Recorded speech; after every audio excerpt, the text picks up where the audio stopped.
Here at home, the University of Maryland football team has a new leader. It's a man that who knows the Terps through and through. We know him through and through. Yeah, the school introduced Michael Locksley today as its 37th head football coach at College Park. WMAR2 News' Sean Stepner was there and has more for us right now. Sean. It's being called by many the perfect hire at the perfect time for Maryland football. As qualified a candidate as you'll find. One thing is certain. For Mike Locksley, a native son has returned home. Boy, it sure feels good to be home, man. It feels great to be back. I can't tell you guys enough how this is a dream come true for me. He's back for a third stint with the Terrapins, this time hired by Terps athletic director Damon Evans to be the top man on the sidelines. I grew up worshiping and loving the Terps.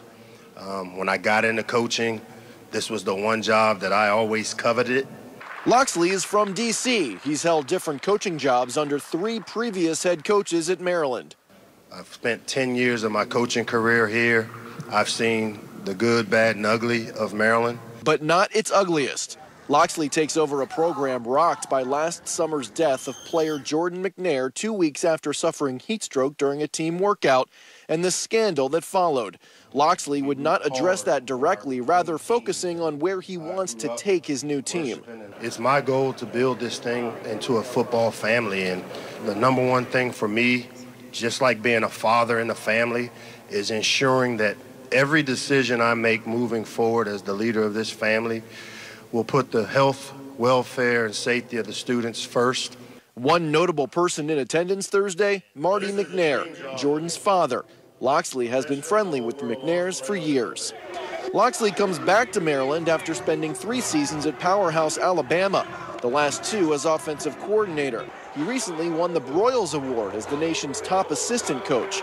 The 48-year-old is known as a top recruiter, especially in the Maryland, D.C. area. If we keep the gates around the DMV and we get the top players in this area to buy in, to staying here at home and building this thing from the ground up together, there's nowhere in the country we can't go and compete with the best. Now, Locksley still has a job to do with Alabama. He says he'll stay here in Maryland focusing on his new team until probably the end of next week and then return to Tuscaloosa to prepare for the college football playoff. In College Park, Sean Stepner, WMAR2 News.